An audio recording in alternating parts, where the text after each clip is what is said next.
इनसे मिलिए। ये है आंवले का जामुन। अरे नहीं नहीं, जामुन का आंवला।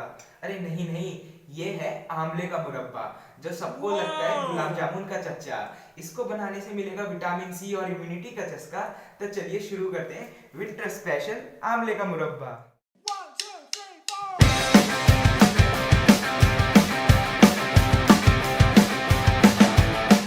तो आंवले का मुरब्बा बनाने के लिए यहाँ पे हमने ले लिया है 500 ग्राम आंवला।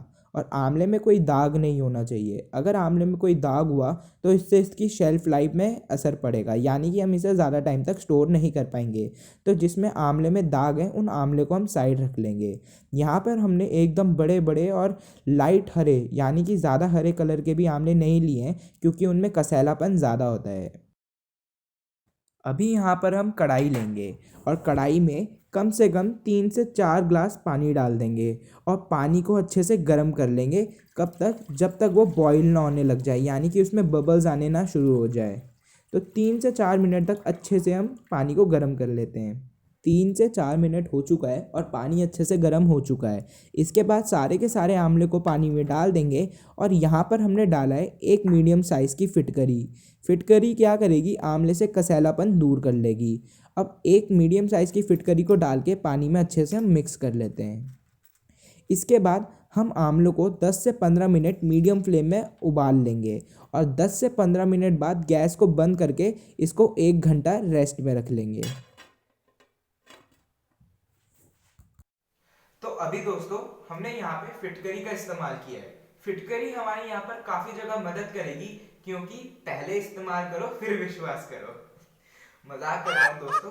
फिटकरी क्या करेगी? आंवले से बिटरनेस यानी कि कड़वाहट को निकाल देगी, और साथ ही साथ में जब आप आंवले को धूप में सुखाते हो ना, तो उसमें काला रंग पड़ जाता है। तो वो काला रंग ना पड़े, इसके लिए हमने फिटकरी का इस्तेमाल किया है। तो चलिए आगे रेसिपी की ओर बढ़ते हैं। Eternity later. आंवले को स्टीम होते हुए 1 घंटा अच्छे से हो चुका है और आप देख सकते हो इसका कलर भी चेंज हो चुका है और ये एकदम सॉफ्ट हो चुका है। मैं आपको हाथ से दबा के दिखा देता हूँ। ये देखिए एकदम सॉफ्ट हो चुके हैं और इसका कलर लाइट ग्रीन से एकदम येलो हो चुका है। अब हम इसे धूप में कम से कम 4 से 5 घंटा अच्छे से सुखा लेंगे और ध्यान रखिएगा तेज़ धूप में सुखाना है। अभी हम दोस्तों आंवले को कम से कम 4 से 5 घंटा धूप में सुखाएंगे। और यहीं पे इसके बाद सबसे मेन स्टेप आता है, या मेन चीज आती है कि आपको आंवले में पानी नहीं लगने देना। अगर गलती से आंवले में पानी लग गया या चम्मच लग गया पानी का, तो इसकी शेल्फ लाइफ यानी कि लंबे टाइम तक आप स्टोर नहीं कर पाओगे। वैसे तो आंवले का मुरब्बा कम से कम 3 से 3.5 साल मजे से स्टोर हो जाता है, पर गलती से अगर पानी का हाथ या पानी गलती से आंवले के मुरब्बे में लग गया ना, तो इसकी शेल्फ लाइफ 1 हफ्ता भी नहीं रहेगी, और 1 हफ्ते बाद ये सड़ जाएगा या इसमें फंगस लग जाएगी। तो इस बात का जरूर ध्यान रखिएगा। गीला चम्मच या पानी वाला हाथ अवॉइड करिएगा दोस्तों। 6.5 hours later. आंवले को धूप में सूखते हुए कम से कम 5 से 6 घंटे अच्छे से हो चुका है और आप देख सकते हो इसका रंग भी एकदम सफ़ेद हो चुका है, यानी कि ये अच्छे से तैयार है। तो चलिए अब चाशनी बनाते हैं। चाशनी बनाने के लिए यहाँ पे हमने 4 से 5 इलायची को अच्छे से कूट लिया है और आधा चम्मच ले लिया हमने यहाँ पे सौंफ, यानी कि फेनिग्रीक। चलिए अब चाशनी बनाते हैं। अगर आपको हर बार चाशनी बनाने में दिक्कत होती है तो अब इस वीडियो को देखने से नहीं होगा, क्योंकि आप निशान फूड एक्सप्रेस में आए हैं। एक कढ़ाई को मीडियम फ्लेम में अच्छे से गर्म कर दें और 3 से 4 चम्मच पानी डाल दें, और जैसे ही धुआं निकलना शुरू हो जाए उसके बाद यहाँ पे 2 कटोरे भर भर के चीनी डाल दीजिए। और ध्यान रखिएगा चीनी में कंजूसी नहीं होनी चाहिए। चीनी भर भर के डालिए, इसीलिए उसका खटासपन कम होगा आंवले का। अब यहाँ पर हमें पानी नहीं डालना है। जी हाँ, हमें पानी नहीं डालना है, हमें चीनी को ही अच्छे से कैरेमलाइज करना है। और मीडियम फ्लेम, गैस को मीडियम फ्लेम में ऑन कर दीजिए और आहिस्ता आहिस्ता चीनी को अच्छे से पका लीजिए। 1 से 2 मिनट पकाने के बाद यहाँ पर हम डालेंगे 1 कप पानी डालेंगे। जितना हमने चीनी ली है उसका आधा हम पानी डालेंगे, यानी कि 2:1 के रेशो से चलेंगे। अगर 2 कप चीनी है तो 1 कप डालेंगे हम इसमें पानी। तो अच्छे से इसे मिक्स कर लेते हैं। और जब तक चाशनी बन रही है यहाँ पर हमने आंवले को क्या करना है, आंवले को फोक की मदद से, यानी कि कांटे के मदद से अच्छे से छेद कर देना है। और यहाँ पर ध्यान रखिएगा अच्छे से करना है, आंवले के अंदर अच्छे से छेद करना है, जो चाशनी अच्छे से इसके अंदर पी ले। तो अभी हमने यहाँ पे फोक यानी कि कांटे का इस्तेमाल किया है आमले में छेद करने के लिए, वो तो बिल्कुल ठीक है। बट काफी लोग क्या करते हैं, आमले में छेद करके उसे बॉईल कर देते हैं। ये बिल्कुल गलत है दोस्तों। आपको आमले में छेद करके उसे बॉईल नहीं करना है, क्योंकि आमले के अंदर पहले से रस होता है अपना, पहले से उसके अंदर थोड़ी सी ह्यूमिडिटी होती है, और फिर दोबारा अगर आप उसमें छेद करके उसे बॉईल करोगे तो उसकी शेल्फ लाइफ खराब हो जाएगी, ज्यादा टाइम तक आप उसे स्टोर नहीं कर पाओगे। तो जो भी आपको बोलता है ना पहले बॉईल करते हुए आमले में छेद करो फिर उसे बॉईल करो, तो इस स्टेप को अवॉइड करिएगा। आपको आमले में छेद करना है तब जब आप चाशनी बना रहे हो। जी हाँ दोस्तों, चाशनी अंदर तक घुसेगी, उसका रस अंदर तक घुसेगा। बट ये स्टेप उसी से एक स्टेप पहले करना है। आपको आमलों को कच्चा बॉईल करना है, उसमें छेद करने की कोई जरूरत नहीं है। इससे शेल्फ लाइफ बढ़ेगी और खराब होने का खतरा कम हो जाएगा। तो चलिए आगे रेसिपी में बढ़ते हैं। अभी यहाँ पर चाशनी को बनते हुए कम से कम 6 से 7 मिनट अच्छे से हो चुके हैं और आप देख सकते हैं ये एक तार वाली चाशनी बन चुकी है। मैं आपको हाथ में दिखा देता हूँ, ये देखिए एक तार वाली चाशनी बन चुकी है। और ध्यान रखिएगा हमने इसे मीडियम फ्लेम में पकाया है 7 से 8 मिनट। 7 से 8 मिनट बाद चाशनी तो बनकर तैयार है। अब चलिए आमले को डाल देते हैं। और यहाँ पर मैंने आपको बताया था कि जो आप फोक की मदद से छेद कर रहे हैं वो अच्छे से करिएगा।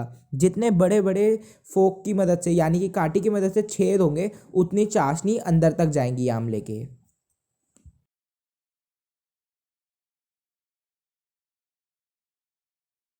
अभी चाशनी और आमले को अच्छे से मिक्स कर लेते हैं। और अच्छे से मिक्स करने के बाद अब यहाँ पर हम डाल देंगे इलायची और सौंफ। और इलायची और सौंफ क्या करेगी, यहाँ पे फ्रेग्रेंस यानी कि खुशबू और टेस्ट को और एनहेंस कर देगी। अब इलायची और सौंफ को डालने के बाद अच्छे से हम मिक्स कर लेते हैं करछी की मदद से। और ध्यान रखिएगा बीच बीच में करछी की मदद से इसे अच्छे से चलाते रहिएगा। अच्छे से मिक्स करने के बाद अब हम इसे 1 घंटा मीडियम फ्लेम में, ध्यान रखिएगा दोस्तों, 1 घंटा मीडियम फ्लेम में पकने देते हैं। One eternity later. आमले को पकते हुए 1 घंटा हो चुका है और ये अच्छे से तैयार है। और आप देख सकते हो क्या प्यारा रंग आया है आमलों में, एकदम गुलाब जामुन जैसे लग रहे हैं। मजाक कर रहा हूँ दोस्तों, एकदम मार्केट स्टाइल आमले का मुरब्बा लग रहा है। बिल्कुल ऐसा लग ही नहीं रहा है कि हमने घर में बनाया है। और आपको यकीन नहीं होगा कि हमने इसे घर में ही बना दिया है बड़े ही आसान तरीके से। एकदम मार्केट वाले लग रहे हैं ना दोस्तों। तो अब आपको पहचान कैसे करनी है कि आमले का मुरब्बा तैयार है कि नहीं है। आप अगर इसे पास से देखोगे तो ये बीच से फटने लग जाएंगे, यानी कि जो इसकी स्किन है यानी कि इसके जो बीच बीच के पार्ट हैं वो निकलने शुरू हो जाएंगे। तो ये है पहचान कि आमले का मुरब्बा बनके तैयार है। तो चलिए अब आमले के मुरब्बे को सर्व करते हैं। तो चलिए अब आमले के मुरब्बे को एक कंटेनर में, जिसमें भी आपको रखना है आमले के मुरब्बे को, उसमें शिफ्ट कर लेते हैं। और आप देख सकते हो कितना जूसी बना है आमले का मुरब्बा। सारे के सारे आमले के मुरब्बे को डालने के बाद ऊपर से चाशनी डाल देंगे और इसे कम से कम 12 घंटे के लिए या 1 दिन के लिए स्टोर करके रख देंगे। यानी कि 12 घंटे बाद आमले का मुरब्बा बन के तैयार है दोस्तों। वैसे अगर आप 1 दिन के लिए भी रखेंगे तो बहुत अच्छा टेस्ट आएगा। तो इसके 1 दिन बाद दोस्तों आमले का मुरब्बा बनके तैयार है। बहुत ही टेस्टी और बहुत ही डिलीशियस रेसिपी बनी है। और साथ ही साथ में हेल्दी रेसिपी भी है, क्योंकि विटामिन सी भी मिल रहा है, इम्यूनिटी बूस्टर भी है, इम्यूनिटी भी स्ट्रांग हो रही है और टेस्ट भी है। और क्या ही चाहिए दोस्तों। और सच में बहुत ही टेस्टी रेसिपी बनी है, ज़रूर बनाइएगा। विंटर्स में आपकी काफ़ी मदद करेगी और साथ ही साथ में आपके इम्यून सिस्टम को भी सही रखेगी। तो चलिए अब सारे के सारे आमले के मुरब्बे को सर्व कर लेते हैं किसी भी चीज़ में, जिसमें भी आप सर्व करना चाहें।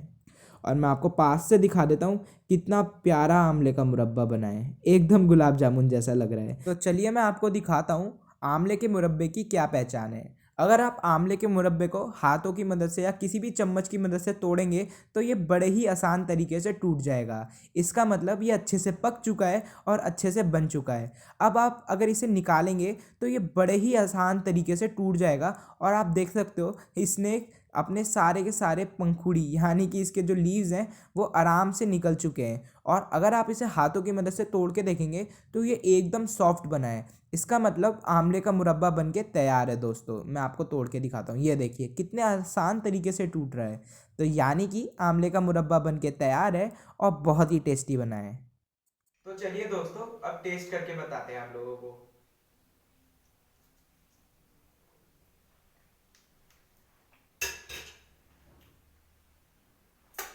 वाह क्या बना है, खट्टा, थोड़ा सा मीठा, और जो इलायची का फ्लेवर है ना, उसने तो चार चांद डाल दिया है दोस्तों। वाह बहुत ही प्यारा बना है। मैं तो कहता हूँ आप भी बनाइए, परिवार के लिए बनाइए, बच्चों के लिए बनाइए। बहुत ही टेस्टी और बहुत ही हेल्दी रेसिपी है, क्योंकि इसमें आपको विटामिन सी, एंटीऑक्सीडेंट्स और इम्यून सिस्टम आपका इससे बहुत अच्छा होगा। तो हेल्दी भी है, टेस्टी भी है, और क्या ही चाहिए। और अगर वीडियो पसंद आई होगी तो लाइक शेयर सब्सक्राइब टू निशान फूड एक्सप्रेस, और जरूर बनाइएगा। ये आमले का जामुन, अरे नहीं जामुन का आमला, अरे यार आमले का मुरब्बा। तो जल्दी मिलते हैं एक नई कहानी और एक नई स्टोरी में। तब तक के लिए धन्यवाद दोस्तों।